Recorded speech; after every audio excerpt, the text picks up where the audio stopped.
आज उपस्थित बानी भैया आप सबके बीच लगन स्पेशल मेटर लेके ऑर्केस्ट्रा में बजे वाला मेल फीमेल सॉन्ग बा आ डुइट बाटे। बहुत बढ़िया गीत के रचना कइले बानी। फीमेल के पार्ट बा। अरे होई न महल बाबू गाँव या देहात के, लहे लहे आज लेला मजा रात के। अच्छा, होई न महल बाबू गाँव या देहात के, लहे लहे आज लेला मजा रात के।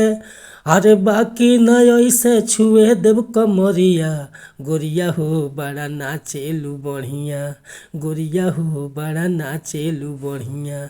सटे द हई धर नमरिया, गोरिया हो बड़ा नाचेलू बढ़िया। पंचिंग हाई स्केल में रही भैया।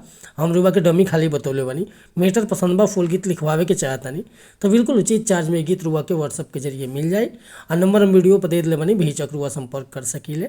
मिला तनी फिर से अगला वीडियो में। कोनो गलती त्रुटि भले क्षमा चाहतनी, काहे कि हम राइटर हई, सिंगर ना। जय हिंद, जय भारत, जय भोजपुरी समाज।